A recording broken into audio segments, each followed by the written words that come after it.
Okay, good morning. First of all, I'd like to thank YÉOL and Seoul Museum of History, Seoul Museum of History, for inviting me to this prestigious lecture. So the title is Cultural Characteristics and Changes in Korean Society, and I would like to focus on change that recently taking place and has place in Korean society. And just before that, let me briefly introduce myself. So you can see my Korean name is Joon, but my official legal name is Christian Joon Park because I'm Korean American. So I have no Korean name or legal name to demonstrate that I'm Joon. It's a cultural name. So all my ID it shows that I'm Christian Joon Park, and I teach cultural anthropology at Hanyang University. And ERICA means it's Ansan campus. My department is located in Ansan, and so naturally my main focus of research is migration, multiculturalism, and globalization. So before I start with, as I said, emphasis on changes in Korean society, to understand the recent changes, we need to understand globalization, which is the main characteristics of the world today. So you may have your own understanding of globalization. It's not recent. I started in the 80s or 90s in the West, and officially in Korea, we would say globalization started in 1993. And what happened in 1993? It's a kind of historical moment where first civilian, a person became the leader of the South Korean government. So Kim Young-sam government was introduced, elected as a president, first civilian, and the government declared 세계화, which is a Korean translation for globalization. And then, so suddenly there was big discussion about what is this process, globalization, and there are diverse perspectives. Obviously, especially for anthropology, anthropologists. We don't like to define or kind of generalize a very complex process into a simple one version. There's always different versions, and there's always different perspectives or angles to look at, especially social phenomena. And so here, basically, there are three groups that have a different understanding of globalization. One is globalist, obviously, that says that they welcome the globalization. And there are people who say, it's a new world, completely different world from the past. That everything is connected, and some people even argued that nation state of the 19th century and 20th century will disappear. That we will all become a truly global village. One, everybody becoming one. Well, sadly, it's a good idea. I like the world to become one. We don't need passport. We don't need visas to go to all these different countries. Right? Just, if you like, you could go to United States or Italy or even South Africa. Just pick up your bag and get on the plane.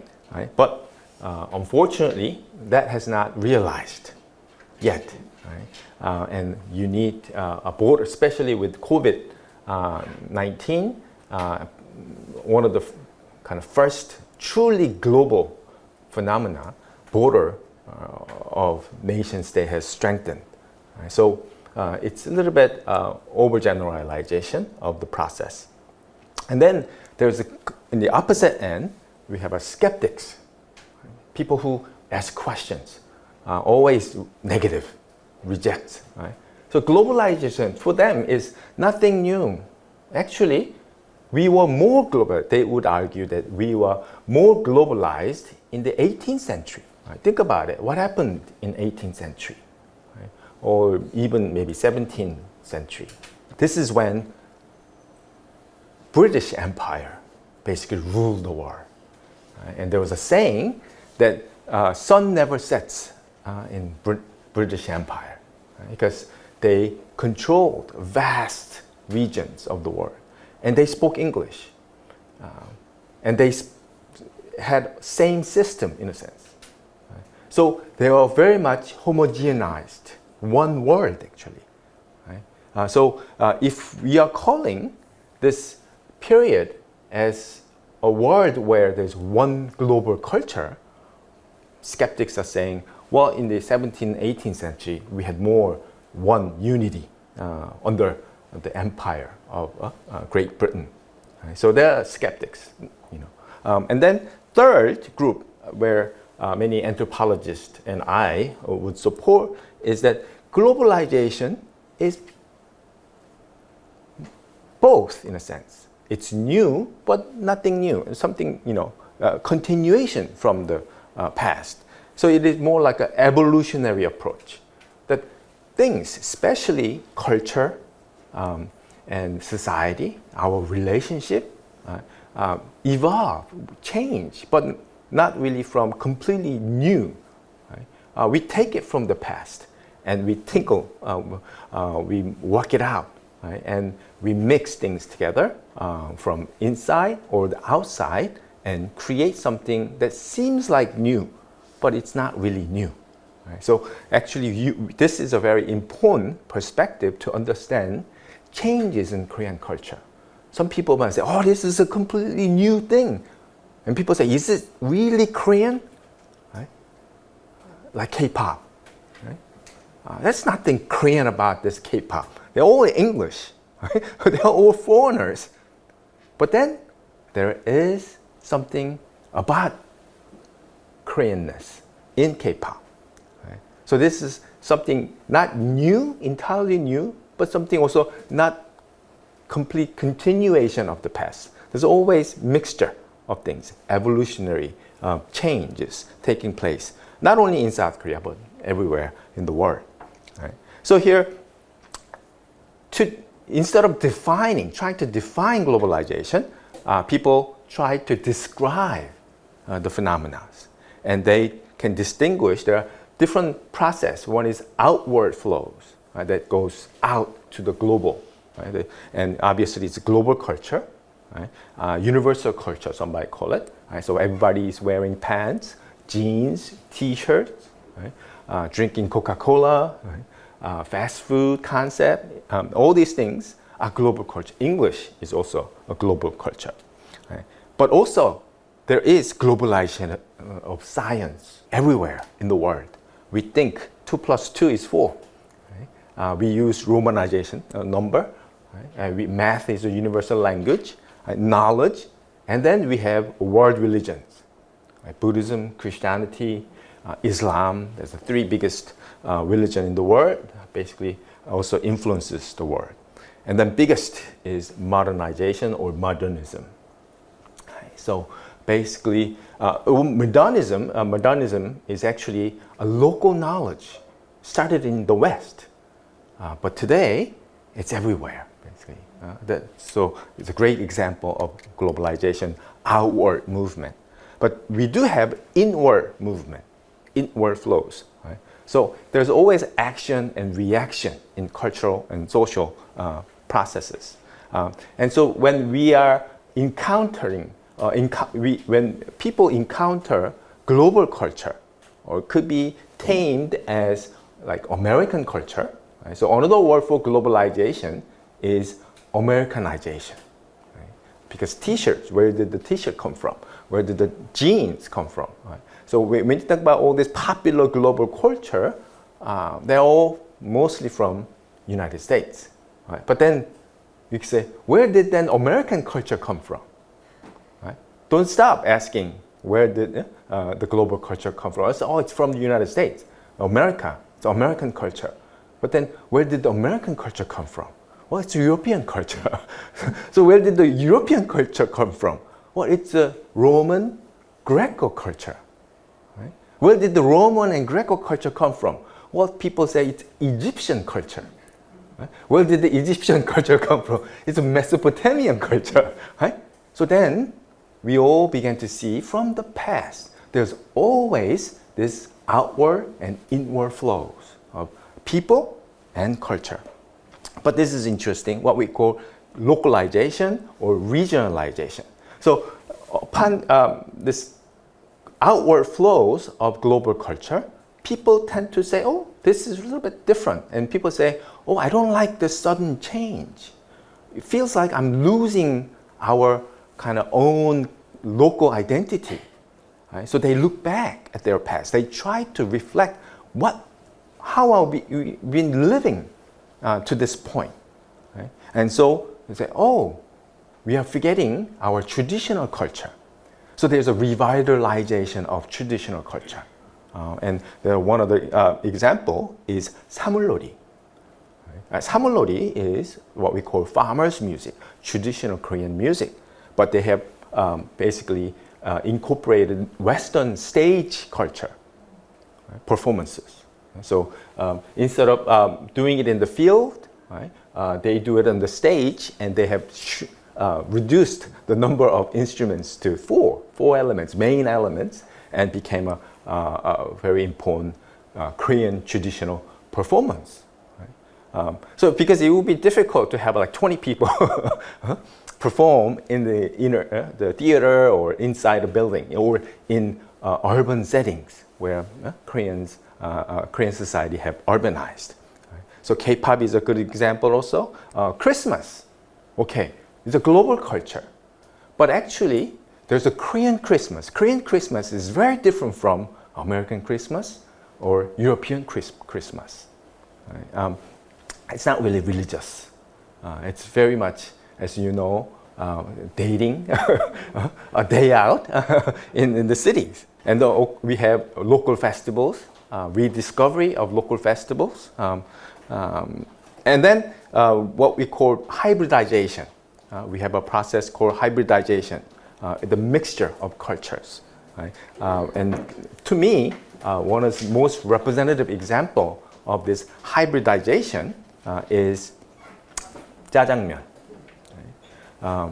Now, Koreans, a lot of Koreans were surprised when many Chinese came to Korea and say, "Oh, this is Chinese food," and the Chinese said, "No, we never tasted this."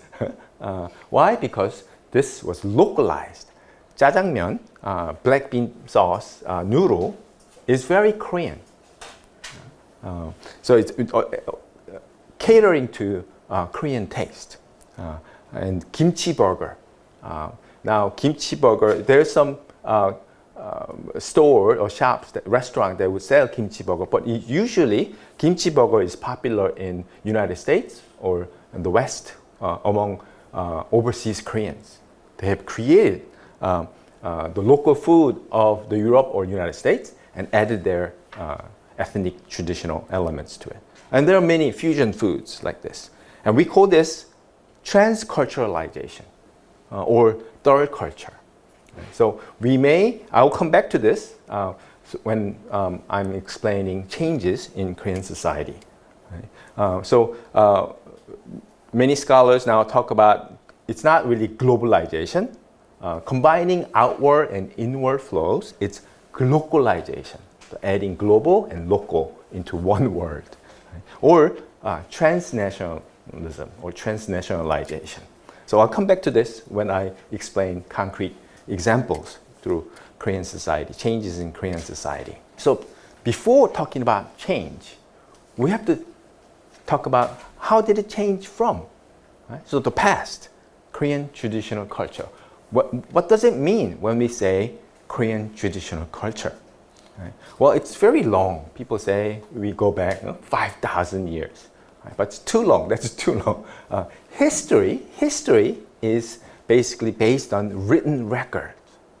Right? And the beginning of Korean history, the written record, is actually Three Kingdom period.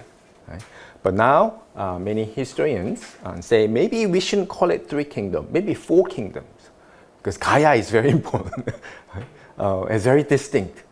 And then some people also say that, oh, in Goguryeo, there is also kind of distinctive group too, Jocheon, that turned out to be Balhae and others.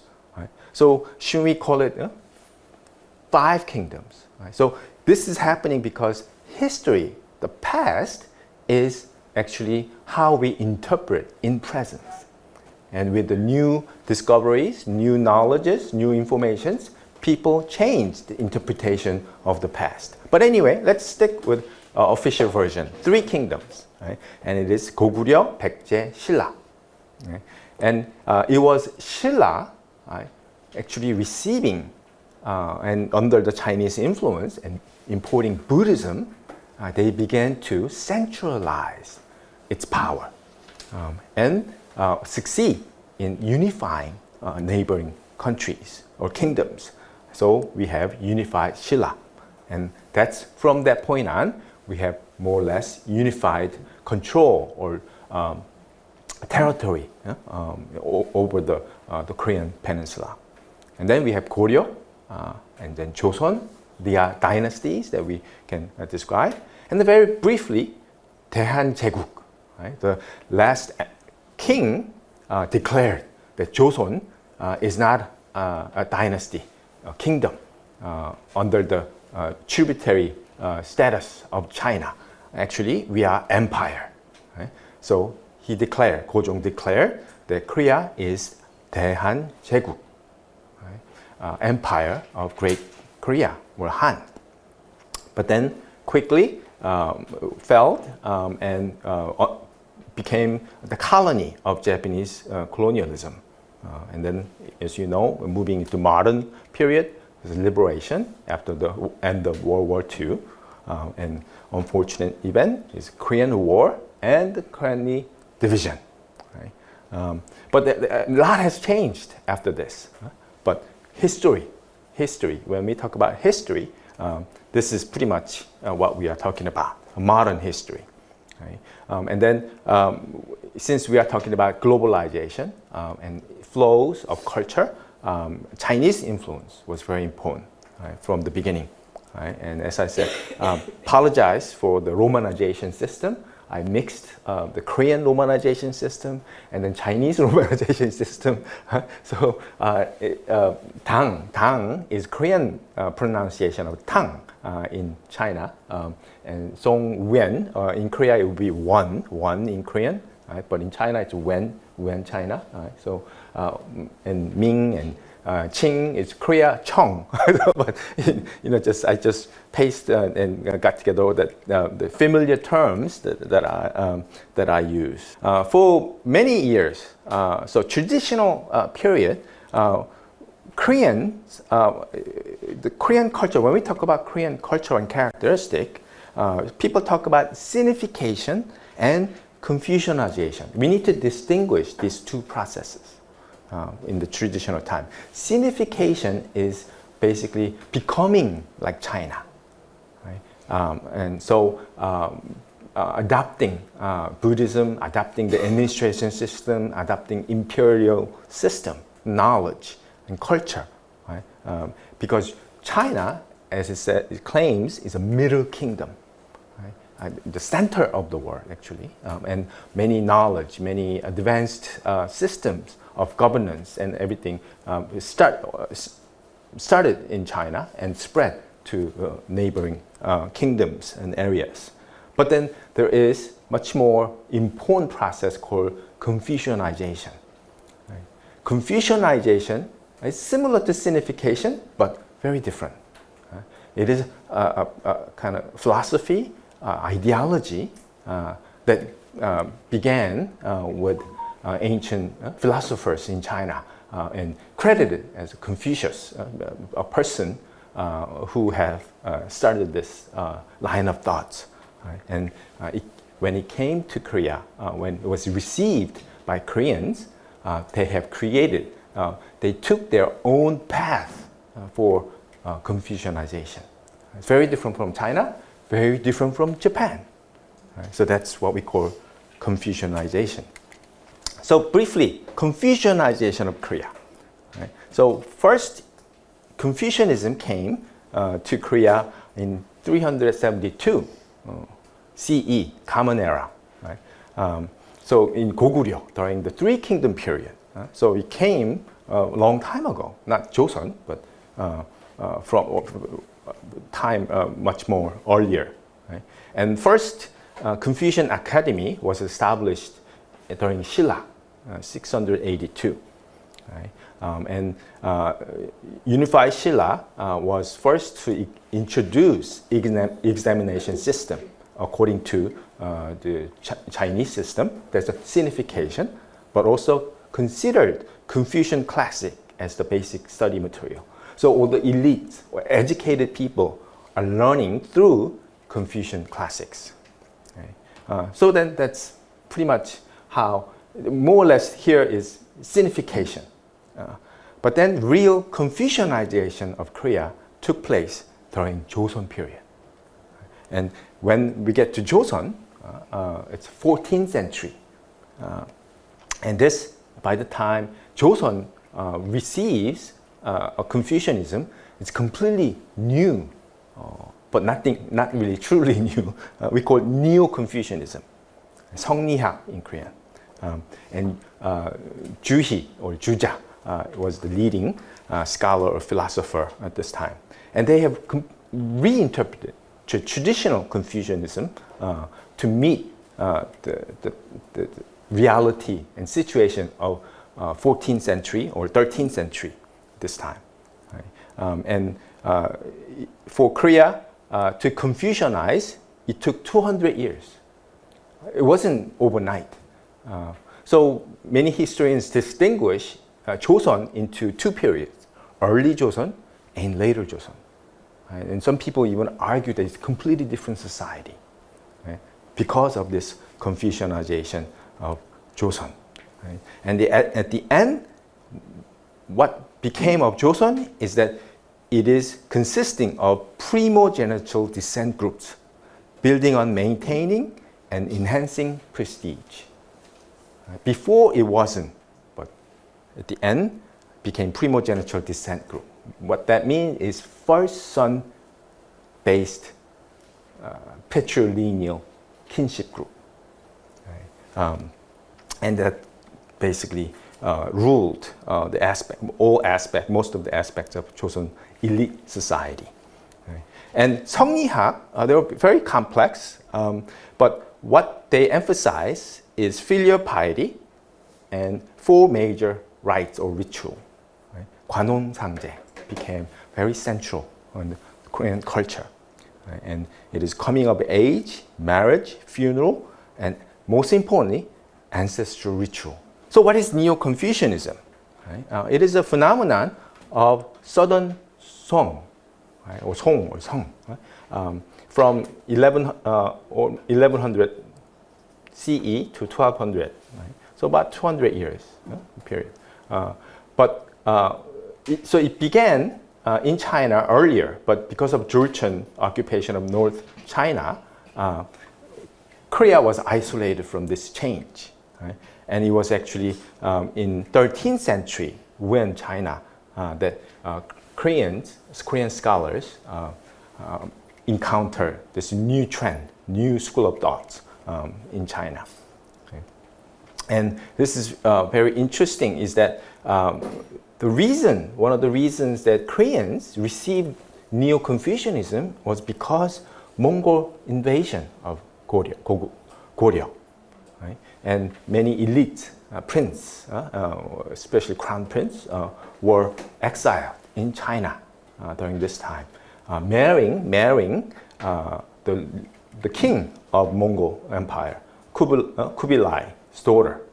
So we have first, I don't know whether I should say first, but one of the first Korean with international marriage, right? Marrying the foreign woman, right? King Chungnyeol. Right? And so the children is what we call today mixed blood, 다문화 가족 자녀. Right? So 다문화 가족, I'll talk about it. Multicultural family is not something new when you think about this. Right? And Hanyang is credited as a very important person who goes to China and learns about this and comes back and begins this spread the Neo-Confucianism in Korea or Joseon at this time. Right? And here, Neo-Confucianism, as I said, emphasizes ritual. Right? And leading scholar is Juhi, right? Or Jushi, right? And Chengju School, right? Or Jongjuhak. Right? And Juhi emphasized 4 books in the canon, which is Great Learning, Doctrine of the Mean, Analects of Confucius, and Mencius. Right? And basically, he has consolidated, emphasized, redacted to become more powerful, more organized thoughts and ideology, actually. So Neo-Confucianism was an ideology of change. Juhi emphasized, and Koreans took this part, that human nature can be perfected from without, regardless of whether this nature is originally good or bad.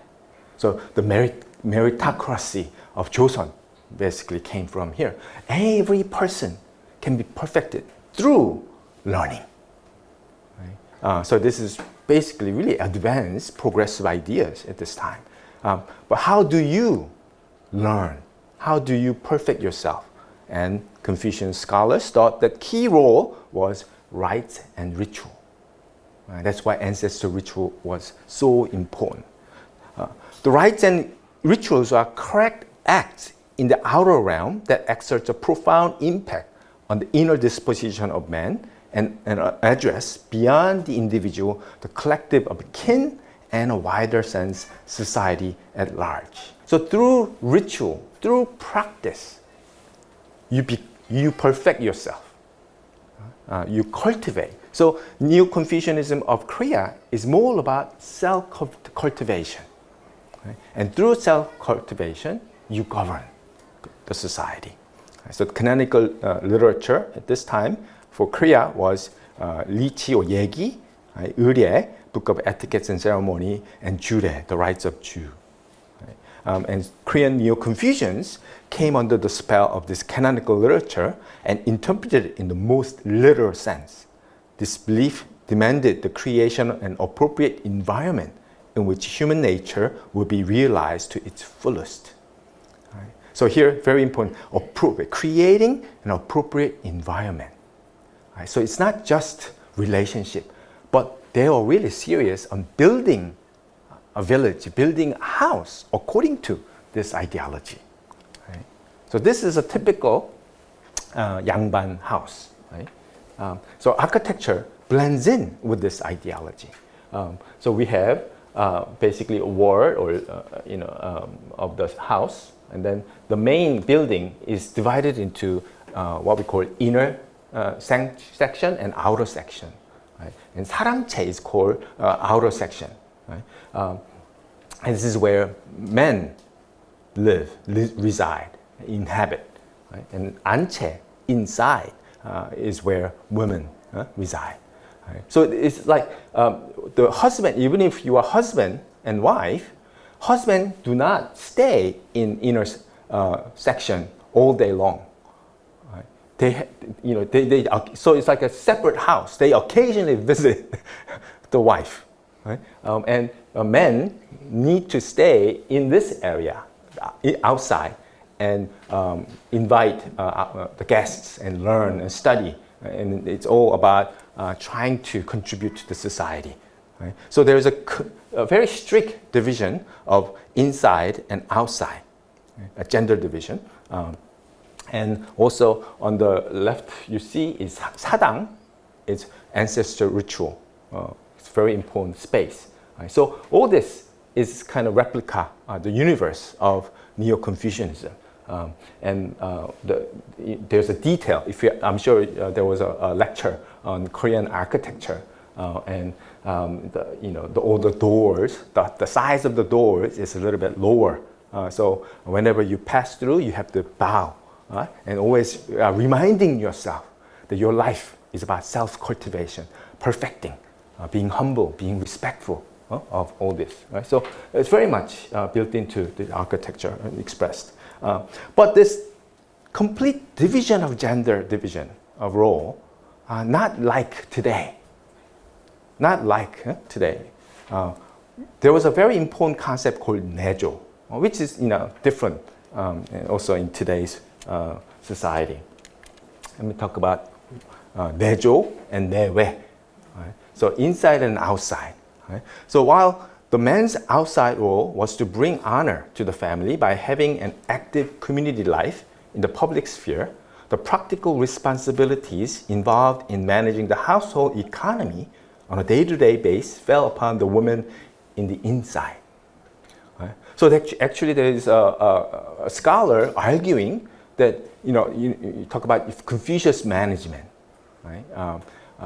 The meritocracy-based decision-making and all that, right? And people say that's credited to the economic miracle of Han River until we hit Asian financial crisis. And then people say, oh, it's because of Confucianism, crony capitalism, nepotism, all these things. But some scholars argue that actually we need to learn economy, everyday economics, not from the men, but from women of Joseon period, madam of the house. Why? Because men were not supposed to touch money.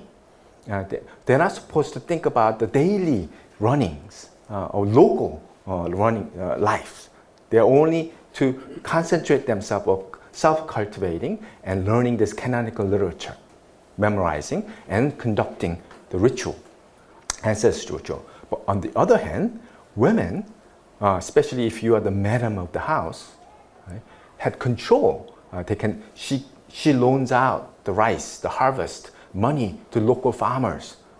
She manages the vast land that the kinship, the family, Munjung, owns, right? And pays for all the ceremonial expenses of ancestor ritual and all this. So she is politician, she is manager, almost CEO of the local area.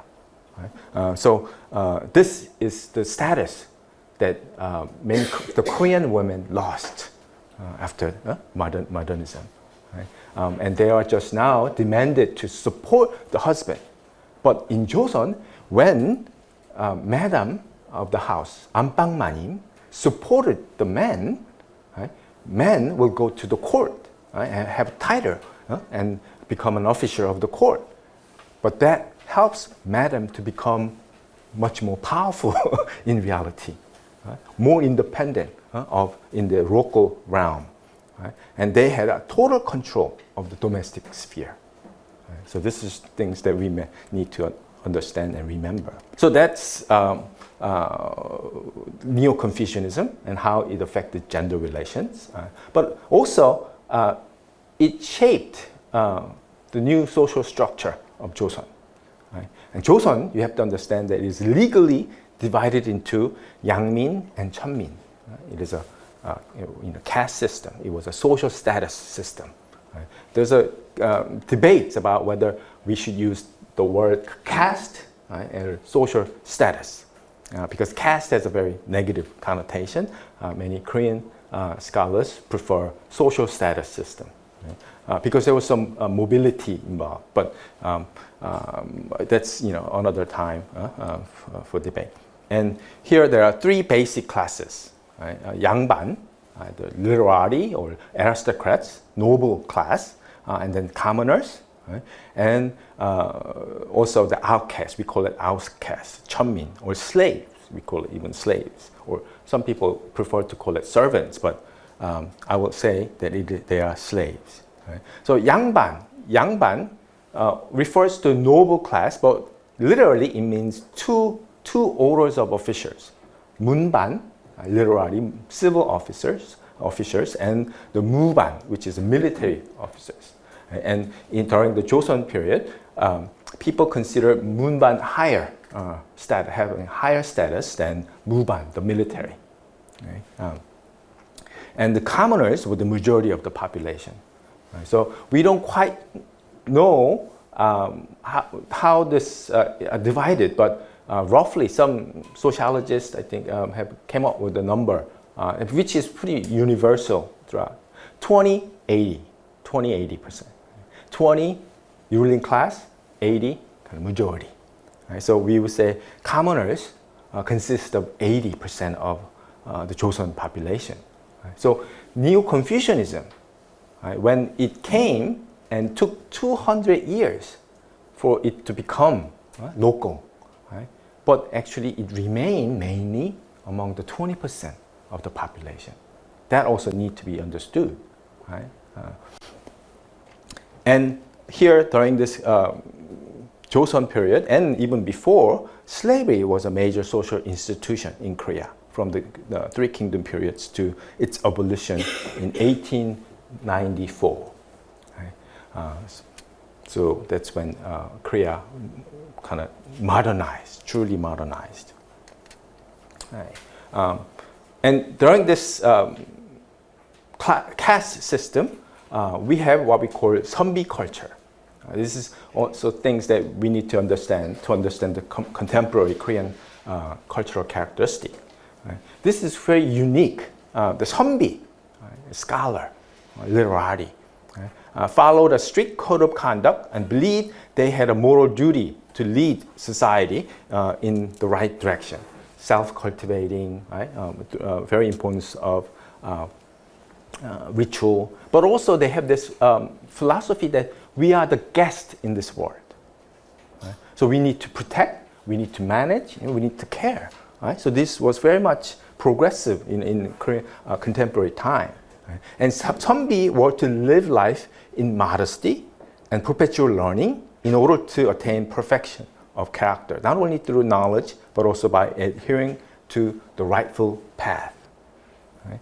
And Sunbi were expected to possess the Confucian virtues of filial piety and loyalty to the king, disdain power, wealth, and private interest, and be ready to lay down their life in order to remain faithful to their principles and maintain their integrity. Right? Obviously, this is a very ideal principle. But many, very unlike others, this ruling class, I don't know whether you know the concept of panopticon. Foucault and Bentham talks about the modern prison system where there's a big tower and the guard, the power, watches everyone in the circular prison. And the prisoners think that they are constantly being watched so they don't do anything wrong, suspicious. Right?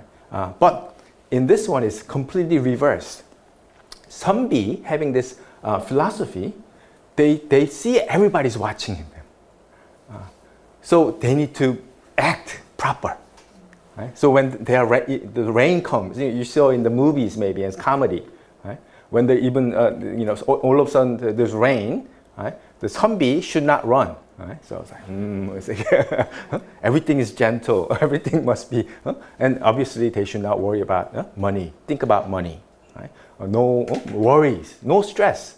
It's all about learning and enjoying life as a guest in this world. So it was a little bit interesting elite ruling class philosophy. But then there's also Nobi, and in contemporary time, many historians or sociologists are trying to study this class. But because there was no many documents or records, it's hard to. But we know that there's a caste, right? And Nobi could be called Jong, Hain, right? And Nobi literally means No is male slaves, Bi is female slaves. Right? Nobi refers to people, both men and women. Right? In certain cases, they enjoyed advantages over commoners. Some were richer, exempted from military service because they were part of the household. Right? Some Nobi women were taxed because they would reproduce, they create more Nobi. So government taxed them to control the number of Nobi also. And Nobi family could be divided among inheritors upon the death of the master. So they were like a property, right? And often given derogatory first names. Right? So they have no last name. Right? Even commoners didn't really have last name in Joseon period. Right? And traditionally, Nobi wore their hair short and dressed in cotton or hem. Right? And no distinction of social etiquette separated commoners and nobis. Right? So basically, we call them the kind of lower class. Right? And in the modern Korean history or historiography, there's a debate about how should we call these people, nobi, in English, slaves or servants. Right? And because of time constraint, I will go to the last line. The James Patles, a famous Korean historian scholar, says that nobi sees nobi as slaves and define them as property, the object of purchase, sale, donation, and inheritance. So whatever, there are many aspects of nobi, but when it comes down to the principle, right, they were sold. They were treated as a property, just like American slaves. Right? So there are many different treatments and many different stories about this, but in principle, in fact, they are considered slaves. So I would argue that there are changes and rearrangement of traditional culture. Right? There's something new, right? Especially from the outside, but usually they are mixed with the past. Right? So there are changes and rearrangements. And also, very important variables or factor is colonialist culture, right? Colonialist historiography, Orientalism, and what makes this more complex is Japan's introduction of modernity. Right? Science, knowledge, many modern knowledge was introduced by Japan. Right? And so then where did Japan got their ideas? Well, from the West. Right? But it was actually first interpretation of the West by Japan. And then when Korea received it, Korea had to reinterpret. So there's a double interpretation. And then because of the sudden changes in the world history, Korea was also developed this confrontational culture between what we call left and right. Right? And then we experienced a Korean War and division. And immediately after, there's a military dictatorship, right? Totalitarianism, authoritarianism, anti-communism, but also developmentalism came.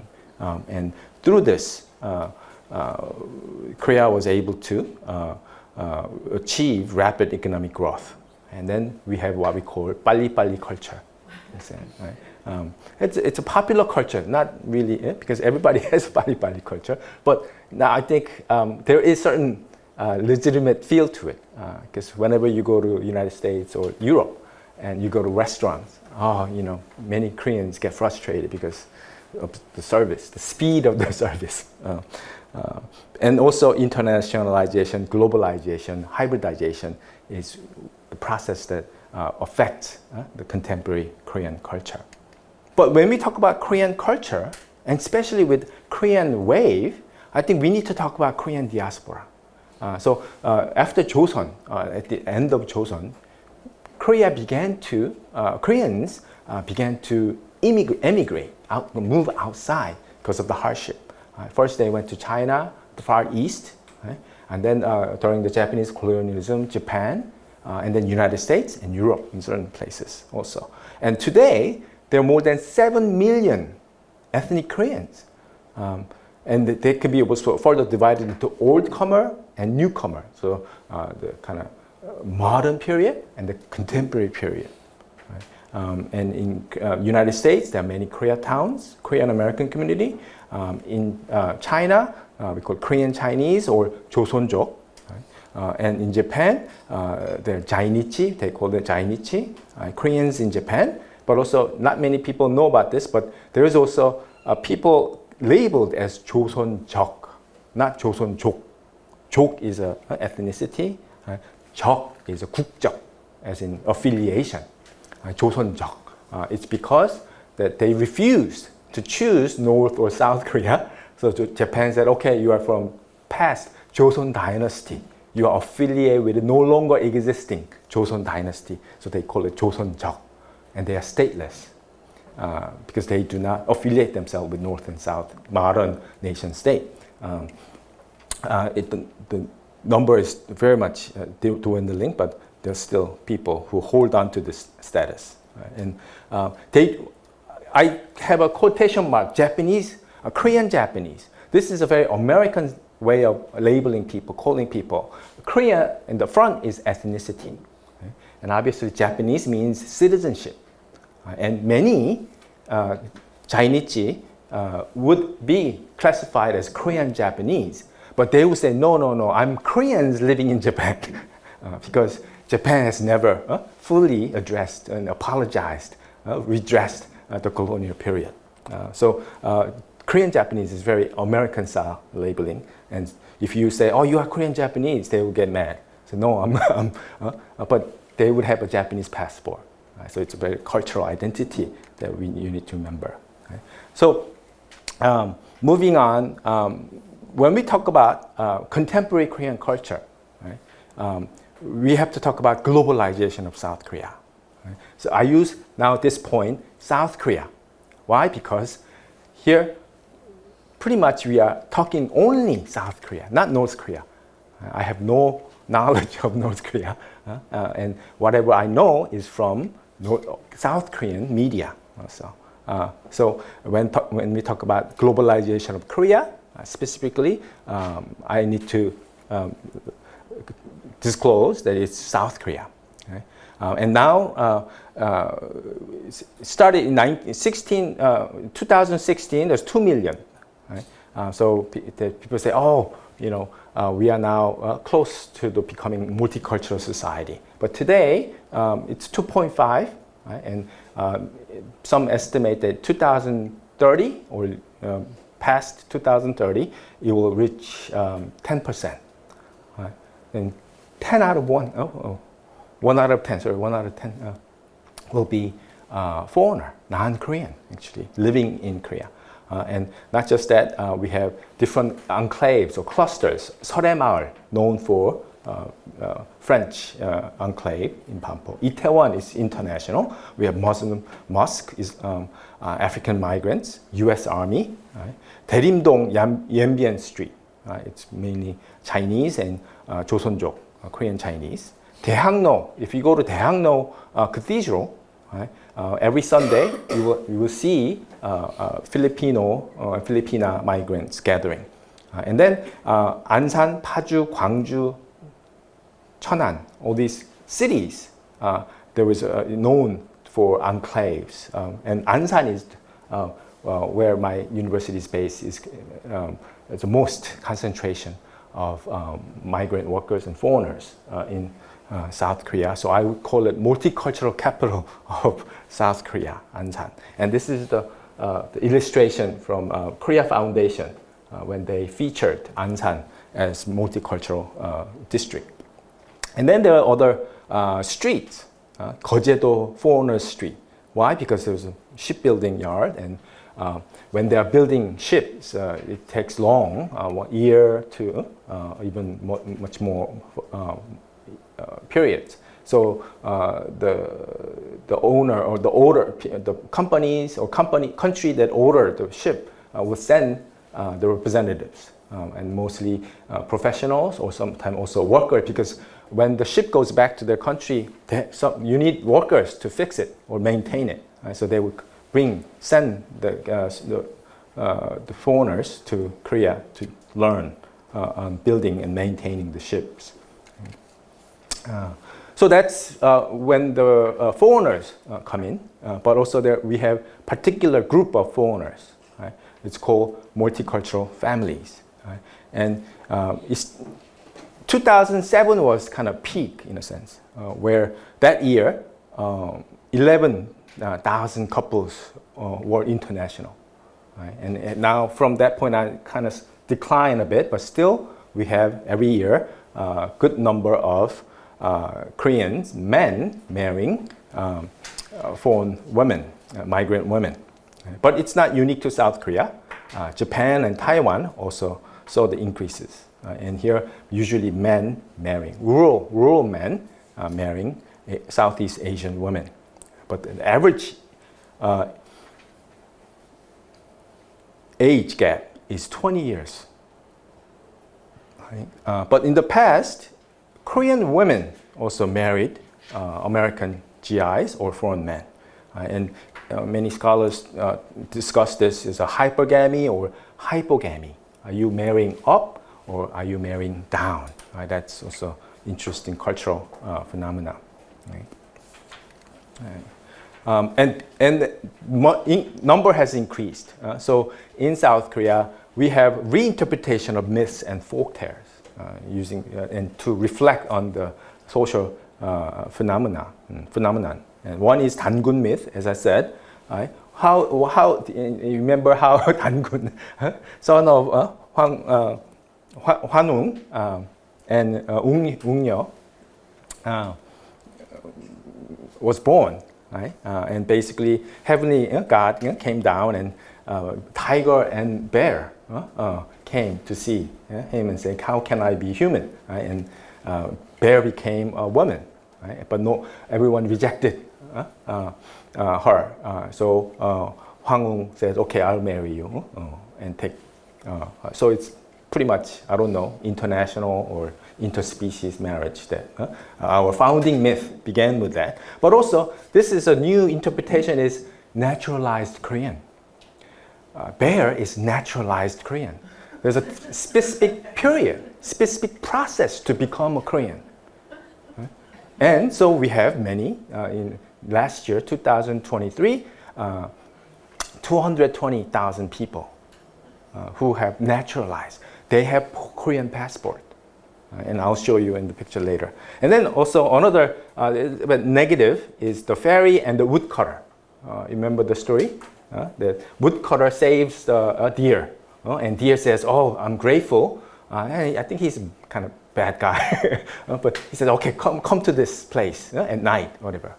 And then woodcutter goes there, a pond, and then you see some angels or 선녀, fairy from the heaven coming down to take a bath. Right? And then deer instructs him to take the clothes and says, "Do not give the clothes to the fairy, right? Until she has 3 sons, 3 children." Right? So it is a fairy tale. But today, this is also very much like multicultural family. When Korean man takes migrant women, she takes, or the family takes the passport away. Why? Because fear that they will go back or run away. Right? There's an abuse. There's a certain extreme cases. They will lock them up for certain times until they have a children. They believe that if you have a children as a woman, being a mother, they will not escape. Right? But the story is actually finally the husband gives in and gives the clothes and they go up. Right? So it's not the relationship. How can we create a society where fairy tale, a 선녀, will decide to live amongst the people? Right? And so this is a more good moral lesson for Korean society. And how they could become truly multicultural society. And another aspect is that when we talk about multicultural families, we are multicultural. Everyone has a different culture. But why do we distinguish through nation? You're from Vietnam, you're from China. Even Koreans have a multicultural aspect. Are you from Jeollado? Are you from 경상남도 or 영남 area or Jeju area? Are you from north? All these things. Men, women have a different culture. Old people, seniors and the young people, 20, 30, we don't understand them. I don't understand them. They have a different culture in a sense. So here, when I said 2.5 million, 5% of the total population, actually, if you look at the number here, 조선족, 2018, 700,000 people are living in South Korea. So when we add all these ethnic Koreans living in South Korea, it's about million. So half of so-called foreigners living in South Korea are actually ethnic Koreans. That's multiculturalism for you. Not completely foreign, but ethnic Korean, who are different because they can't speak the Korean language. So there's also, obviously North Korean migrants is complex also. They don't see themselves as multicultural because they are not, they are Korean. They feel themselves Korean because we have different understanding of term multicultural. So many scholars, anthropologists are discussing diaspora and transnationalism. Diaspora is very much problematic in the sense that there's always dichotomy between homeland and the residing country. Right? And people say, oh, you gotta be loyal to one, your mother country or ancestral country. Or the residing country will say, then you must be loyal to your residing country. Right? And you are torn apart, people are torn apart, and there's an identity crisis. But transnationalism doesn't have this dichotomy. They say, oh no, you have a flexible citizenship. You have a multiple identity. You can cross borders wherever you like, whether it's for economic reason, for political reason, for cultural reason. Right? So we have to add these two ideas. It is important to claim your root, traditional identity, because that's how we are associated, identified, but also transnational ideas that you can go anywhere in the world and live is also a very important concept. Right? So pretty much ending. I say South Korea is already multi-ethnic and multicultural. The picture, she is Vietnamese Korean. And you may have heard about her during COVID-19 when there was a cluster infection in Itaewon and one of the Vietnamese migrant worker disappeared. And she played an important role in finding the migrant worker infected and get him to be quarantined. Right? So as I said, almost 5% of total population, foreigners living in Korea, naturalized Korean, 220,000 as of 2022. So because of that, we have a new term in Korea, 선주민 and 이주민. Right? 이주민 is migrant, right? But the rest of Koreans are considered 선주민. Why? Because we have naturalized Koreans. They also have a Korean passport. They are Korean, but they are 이주민. Then what about other Koreans who are here naturally? Right? Well, they are here before, so they are 선주민. They are all Korean. So the word 선주민 in 이주민 assumes that they are Koreans, but with a different ethnicity. And so, we are creating new words for truly multicultural society.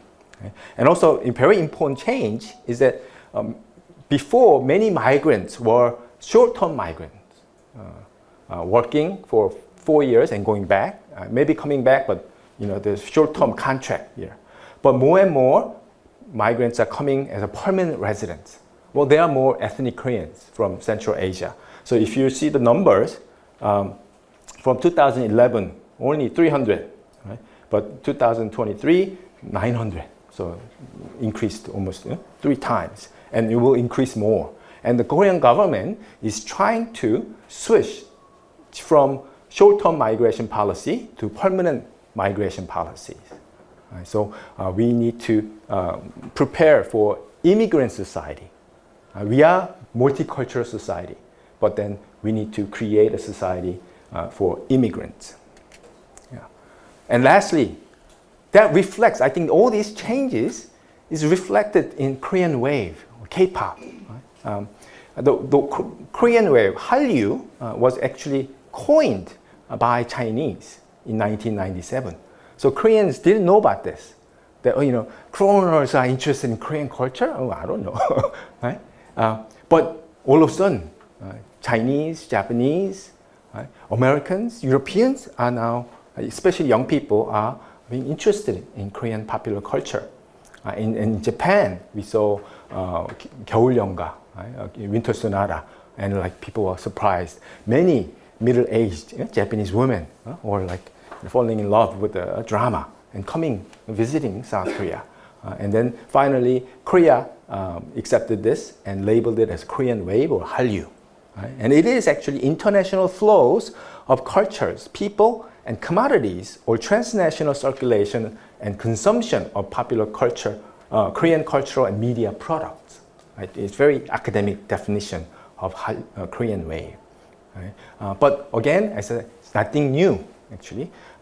In East Asia or Asia, there was circulation of flows, cultural flows of Japanese animation, dramas, and music, J-pop. Right? And then there was Hong Kong kung fu films and noir films circulated among Asia. And then Korean wave. Right? So then what would be the next phenomenon? Chinese, right? With the last contender. So we may see Chinese popular culture moving around in this area. And this all has to do with cultural reimagination of Asia.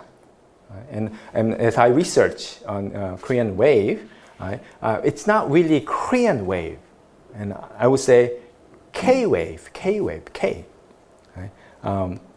And this John Lee, actually, Korean-American sociologist, talking about what is K in K-pop. Right? And there's nothing Korean about K-pop. Right? Very Western tune, catchy tune. Right? They have English lyrics sometimes, or completely English lyrics. Right? And APT is a great example. Right? Is Roses and Bruno Mars featuring APT K-pop, Korean music? Right? Depending on who you speak to. Right? Gangnam Style, okay, it could be, because it's very unique in a sense. Right? But is it really Korean music? Right? So there's a question. But actually, I like to talk about post-colonialist perspective. Right? That there is what we call cultural proximity and reimagination of Asian culture. That when you look at K-pop or Korean wave, it's not just the product, right? Or the music or the cultural aspects of the films, but it's about fans, how people receive this.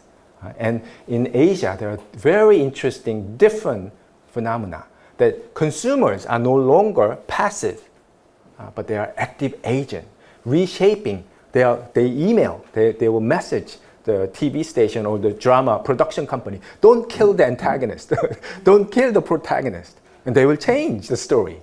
Right? So it's a collective, interactive process. So when I say Korean wave or K-wave is a reflection of Korean culture, Korean society in a contemporary time. And as I said, many even K-pop members are not Korean. Right? 17 Joon, 17 idol group. Joon is Chinese. Right? New Jeans, Hani, got famous, controversial when she addressed the National Assembly recently. She's Vietnamese Australian. Right? And Lisa from Blackpink, she's Thai. And then Twice, Sana, she's Japanese. Right? So all are very well-known K-pop idol group or singer. Right? But within them, they are not Koreans. But do we say, oh, they are not Korean, so they are not K-pop? No, they are all included in K-pop. Right? And so in the sense that Korean wave or Korean society is multicultural and multi-ethnic. Right? And we need to move forward and recognize positively.